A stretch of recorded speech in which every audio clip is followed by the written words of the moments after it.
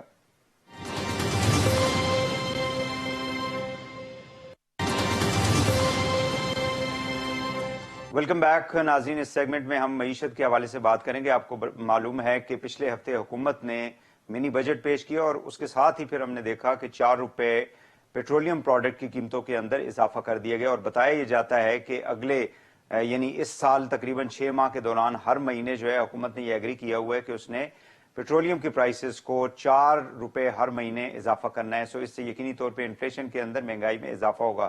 اس پہ ہم بات کریں گے. میرے ساتھ موجود ہیں ڈاکٹر حفیظ احمد پاشا صاحب. بہت شکریہ ڈاکٹر صاحب، آپ نے ہمیں ٹائم دیا. کائنڈلی یہ بتا دیں کہ یہ منی بجٹ جو ہے اس کے بغیر ہمارا کیا حکومت پاکستان IMF کے ساتھ آگے نہیں چل پا رہی تھی، اس وجہ سے مجبور تھی کہ اسے یہ منی بجٹ پیش کرنا پڑا؟ دیکھیے، ہوا یہ کہ سال کے آغاز میں جب بجٹ پیش کیا گیا تھا جون کے مہینے میں، اس وقت حکومت نے کہا تھا کہ ہم پیٹرولیم لیوی پہ 30 روپے فی لیٹر لگائیں گے. اس کی وجہ یہ تھی کہ اس وقت قیمتیں جو تھیں آئل کی وہ بہت کم تھیں، $50 لگ بھگ فی بیرل. تو وہ فوراً اس کے کچھ ہفتوں بعد آپ نے دیکھا کہ قیمت جو ہے وہ $80 سے بھی اوپر چلے گئی، اور اس کے نتیجے میں حکومت کو پیٹرولیم لیوی کو بہت کم کرنا پڑا، تقریباً 5-6 روپے پہ لانا پڑا. اس کے نتیجے میں اب تو چونکہ اگریمنٹ ہوا ہے IMF کے ساتھ کہ ہر مہینے 4 روپے بڑھائیں گے، اس لیے اس مہینے بھی اضافہ ہوا 4 روپے کا. تو ابھی بھی اس کے باوجود جو شارٹ فال ہوگا آپ کے ریونیوز میں پیٹرولیم لیوی سے، وہ 300 ارب سے بھی زیادہ ہونے کا خطرہ موجود ہے. اس لیے حکومت کو دوسرے ٹیکسز سے ریونیو بڑھانا پڑ رہا تھا IMF کے ساتھ. اس لیے اگریمنٹ یہ ہوا کہ سیلز ٹیکس میں جو مراد دیے گئے ہیں ان کو واپس لینا ہے. منی بجٹ میں یہی نمایاں چیز ہے کہ سیلز ٹیکس میں جو ایگزمپشنز ہیں یا کم ریٹس ہیں ان کو واپس لے لیا گیا ہے. ڈاکٹر صاحب مجھے یہ بتا دیں کہ کیا یہ جو اس وقت صورتحال ہے، مطلب پرائسز جو ہے ظاہر ہے یہ تقریباً 600 بلین بن جاتا ہے، تو اس سے انفلیشن میں تو اضافہ ہوا ہے، عوام تو مزید جو ہے ان کے اوپر بوجھ پڑے گا. اگر ہر مہینے 4 روپے یہ بڑھاتے رہتے ہیں تو تقریباً اگلے 5 مہینوں میں 6 مہینوں میں تقریباً 20 سے 25 روپے مزید بڑھ جائے گا پیٹرول. جی، یہ اگریمنٹ ہو چکا ہے، اور حکومت اگر IMF پروگرام میں رہنا چاہتی ہے تو مجبوراً یہ کرنا ہی پڑے گا. اور دوسری طرف یہ دیکھیے کہ اگر روپے کے قدر میں کچھ بہتری آئی، جو کہ پچھلے کچھ دنوں سے لگ رہا ہے کہ 2-3 روپے بہتری آئی ہے روپے میں، تو اس سے کچھ آپ کو فائدہ ہو سکتا ہے اور اضافہ کچھ کم ہو سکتا ہے. اسٹیٹ بینک کے حوالے سے کائنڈلی یہ بتائیے گا کہ اسٹیٹ بینک کی جو اٹانومی کا بات کی جا رہی ہے، کچھ لوگوں کا یہ خیال ہے کہ شاید ہم اپنی سوورنٹی جو ہے وہ باہر کی جو جیسے IMF ہے یا باقی انٹرنیشنل فائنینشیل انسٹیٹیوشنز ہیں ان کے ہاتھ میں دے رہے ہیں، اور دوسرا جو ہے ریاست پاکستان کا کنٹرول ہی نہیں رہے گا. کیا یہ ایک پرسپشن ہے، یہ ایک پولیٹیکل سٹنٹ ہے، یا اس کے اندر کوئی حقیقت پائی جاتی ہے؟ بات دراصل یہ ہے کہ یہ جو اسٹیٹ بینک آٹونومی بل پیش کیا گیا ہے یہ بہت ہی جسے کہتے ہیں کہ فار ریچنگ ہے، اور اس کے نتیجے میں اسٹیٹ بینک آف پاکستان ہمارے ملک کا ایک ادارہ ہے، اس کو حکومت کے چھتری کے نیچے کام کرنا ضروری ہونا چاہیے۔ کچھ احساس یقیناً یہ ہو رہا ہے کہ اسٹیٹ بینک بالکل علیحدہ ہو جائے گا اور مختلف پالیسیز جس میں کوآرڈینیشن کی بڑی ضرورت تھی، ہم نے ایک مناسب، جب میں حکومت میں تھا اس وقت ہم نے بنایا تھا ایک fiscal and monetary policies coordination board, اس کو بھی ختم کر دیا جا رہا ہے۔ دوسری طرف آپ یہ دیکھیے ایک ترقی پذیر ملک جو ہے پاکستان، اس میں صرف افراط زر پہ فوکس نہیں ہونا چاہیے، یقیناً وہ بہت اہم ہے، مگر ساتھ ساتھ آپ یہ نہ کریں کہ اس کی کوشش میں آپ اکانومی کو بالکل رکا دیں اور بے روزگاری میں بے تحاشا اضافہ کر دیں۔ تو بیلنس کی ضرورت ہے افراط زر میں اور شرح نمو جو ہے اکانومی کے، یہ واضح طور پر نہیں نظر آ رہا ہے اس نئے بل میں، اور بہت سی اور سی چیزیں ہیں جو پریشان کن ہیں۔ میں اس بات پہ حیران ہوں کہ یہ جو کہہ رہے ہیں کہ بل میں کہ آپ کا حکومت is the sole shareholder, state bank is owned by the government, ان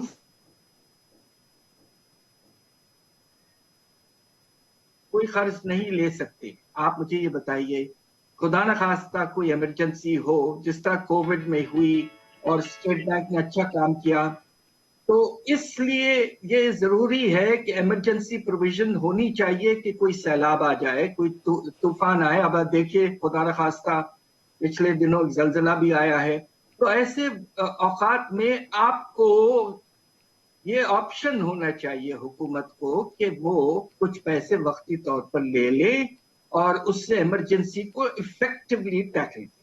یہ پروویژن بھی نہیں رکھا گیا ہے نئے بل میں، یہ سب نامناسب ہے۔ ڈاکٹر صاحب مجھے کائنڈلی یہ بتا دیں کہ you are suggesting that the bill itself اور دا ایکٹ اٹ سیلف، یا جو بھی ترمیم کی جا رہی ہے وہ بظاہر بذات خود خراب نہیں ہے، لیکن اس کے اندر یہ جو آپ کہہ رہے ہیں کہ اس قسم کی اگر کوئی شکیں ڈال دی جائیں تو then it's okay, this is what you want to say? Yes, دیکھیے بات یہ ہے کہ ایک وقت ایسا بھی آیا تھا جب اسٹیٹ بینک کو حد سے زیادہ استعمال کیا جا رہا تھا اور بے تحاشا پیسے لیے جا رہے تھے، اور جسے کہتے ہیں روپیہ چھپ رہا تھا بے تحاشا۔ وہ بھی ایک ایکسٹریم ہے، ہم نہیں چاہتے۔ البتہ یہ جو بل آیا ہے یہ بھی دوسرے ایکسٹریم پہ چلے گیا ہے، تو ہمیں جو چیز چاہیے وہ بیچ کی چاہیے، جو بیلنس رکھے، مختلف پالیسیز میں کوآرڈینیشن رکھے، فائنانس منسٹری اور اسٹیٹ بینک میں کوآرڈینیشن رکھے اور مل جل کے ملک کی بہتری کے لیے کام کرے۔ کیا پاکستان کی جو فائنینشیل انڈیپینڈنس اور سوورنٹی ہے وڈ اٹ بی کمپرومائز سر؟ دیکھیے اس میں خطرہ یقیناً اس بات کا موجود ہے کہ کمرشل بینکوں پر آپ کا جو بھروسہ ہے یا ریلائنس ہے وہ بڑھ جائے گا، اس لیے کہ اسٹیٹ بینک سے آپ بورو نہیں کر سکتے، اور اس کے نتیجے میں ہمارے جو بڑے کمرشل بینکس ہیں وہ مل جل کے کام کرتے ہیں، اور اس کے نتیجے میں سود کا جو لیول ہے گورنمنٹ کے قرضے لینے کا وہ نمایاں طور پر بڑھ سکتا ہے۔ اس سے بجٹ کو بہت نقصان ہو سکتا ہے، خسارے میں بہت اضافہ ہو سکتا ہے، تو اس چیز کو روکنا بہت ضروری ہے، اور ہماری حکومت جو ہے اس کی بھی کوشش البتہ یہ ہونی چاہیے کہ خرچوں میں کمی کریں اور کوشش کریں کہ زیادہ بورنگ کی ضرورت نہ پڑے۔ باقر صاحب کی جو اس وقت جو پالیسی ہے اسٹیٹ بینک کو چلانے کی، ظاہر ہے کہ ان کی سجیشنز ہے یہ سارا کچھ کرنے کی، ڈو یو تھنک اس ڈائریکشن از اوکے؟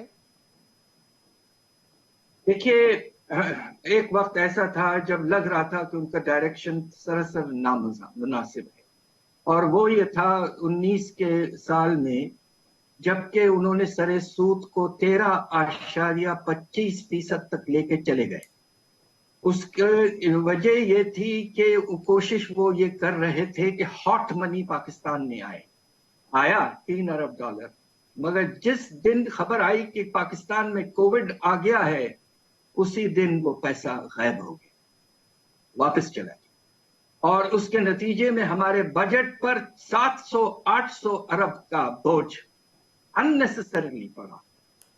تو یہ جو آغاز تھا ان کے ٹینیور کا، اس میں یہ میں سمجھتا ہوں کہ نامناسب تھا۔ البتہ کووڈ کے بعد جو اسٹیٹ بینک نے مختلف فائنینسنگ پیکیجز لے آئے، ٹرف فیسلٹی لے آئے، ری پیمنٹ کی انہوں نے پوسٹ پونمنٹ کروا دی، بہت سے سٹیپس لیے، اور پاکستان نے کووڈ کے بعد جو اثرات ہیں ان کو بہتر مینج کیا ہے، اور اس میں اسٹیٹ بینک کا یقیناً ایک بہت پازیٹو رول رہا ہے۔ سو ہمارے گورنر صاحب کا پلس مائنس دونوں ہیں۔ ڈاکٹر صاحب، شوکت ترین صاحب کی جو پالیسیز ہے اکانومی کو بہتر کرنے کی، اور اس گورنمنٹ کا جو ڈائریکشن ہے فائنینشیل اور اکنامک، ڈو یو تھنک کہ یہ ہمارے ملک کو بچا پائے گا فائنینشیلی اور اکنامکلی؟ جب وہ آئے تھے تو وہ بڑے ماشاءاللہ بڑے دبنگ انداز میں کہتے رہے کہ IMF کے جو سخت شرائط ہیں میں نہیں مانوں، مگر جب اکتوبر کے مہینے میں وہ واشنگٹن گئے اور نیگوسیشن شروع ہوئے جو تقریباً 6 ہفتے چلے، تو اس مرتبہ بڑے سختی سے IMF نے یہ کہا ہے کہ جو چیزیں آپ نے لکھ کے دیے تھے مارچ کے مہینے میں سارے آپ امپلیمنٹ کریں۔ تو ہمارے جو فائنانس منسٹر صاحب ہیں مجبوراً بیچارے ان کو سارا امپلیمنٹ کرنا پڑ رہا ہے۔ بجٹ وہ لے آئے تھے ماشاءاللہ بڑا پازیٹیو، اور جسے کہتے ہیں انگریزی میں ایکسپینشنری، یعنی کہ شرح نمو کو 5% تک لے جائیں گے، مگر اب یہ لگ رہا ہے کہ ان کو بہت سی چیزیں کاٹنی پڑ رہی ہیں، ٹیکسز زیادہ لگانا پڑ رہا ہے، سر سود میں بھی اضافہ ہو چکا ہے، اور نتیجہ یہ کہ اب وہ آپٹمزم جو تھی ہمارے معاشی حالات کے بارے میں جو جون کے مہینے میں نظر آ رہی تھی وہ تقریباً اب ختم ہو چکی۔ ڈاکٹر صاحب، شرح نمو جو انہوں نے ایسٹیمیٹ کیا ہوا ہے، جیسے ابھی آپ تذکرہ بھی کر رہے تھے، کیا یہ اچیو کر لیں گے 5%؟ میرا نہیں خیال ہے کہ دیکھیے اس کے بہت سے وجوہات، ایک تو یہ کہ آپ اکتوبر کے مہینے میں دیکھ لیجئے ہمارا جو صنعتی شعبہ ہے اس میں منفی شرح نمو ہے، -1%، یعنی کہ گراوٹ شروع ہو گئی ہے اضافے کے بجائے۔ دوسری طرف آپ یہ دیکھیے کہ جو ابھی ہم لگا رہے ہیں ربی کراپ کے لیے، اس میں فرٹیلائزر کی بے تحاشا کمی نظر آ رہی ہے، قیمتوں میں بے تحاشا اضافہ ہوا ہے خاص طور پہ فاسفیٹس میں، اور اس کے نتیجے میں لگ یہ رہا ہے کہ گندم کی فصل اتنی اچھی نہیں ہوگی، اس میں گیپ زیادہ ہو جائے گا۔ تیسری وجہ جو ہے گیس کی لوڈ شیڈنگ۔ اب آپ یہ دیکھیے کہ سال میں جو سب سے اونچا پروڈکشن کا لیول ہوتا ہے وہ دسمبر جنوری میں ہوتا ہے، اور افسوس کی بات یہ کہ یہی 2 مہینوں میں ہم گیس کی بے تحاشا انڈسٹری خاص طور پر ڈومیسٹک انڈسٹری کی لوڈ شیڈنگ ہو رہی ہے۔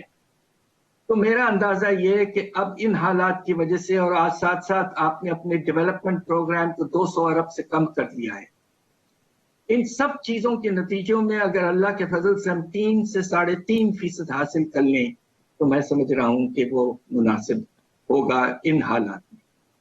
اس حکومت کو فائنلی کوشچن کروں گا کہ معیشت کے حوالے سے آپ کہاں دیکھتے ہیں؟ ڈو یو تھنک کہ ان کی ناکامی ہے 3.5 سالوں میں، اور اگلے آنے والا جو ٹائم ہے وہ بھی ٹافی ہوگا عوام کے لیے؟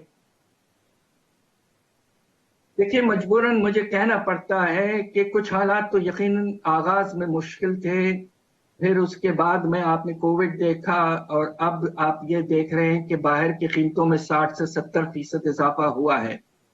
ہماری حکومت نے کوششیں کی ہیں مگر 2-3 پرابلم رہے ہیں۔ ایک تو پالیسی کوآرڈینیشن کا مسئلہ رہا ہے، اسٹیٹ بینک میں اور فائنانس میں کوآرڈینیشن کم ہے۔ دوسری طرف گورننس پرابلم بہت ہے۔ اب آپ یہ مجھے بتائیے کہ گیس کی لوڈ شیڈنگ کیوں ہو رہی ہے اتنی زیادہ؟ آپ کو LNG امپورٹ کر لینا چاہیے تھا۔ اس طرح کے بہت سے اگزامپلز ہیں جس میں لگ یہ رہا ہے کہ ایڈمنسٹریشن اور گورننس میں تھوڑی سی خامی رہی ہے،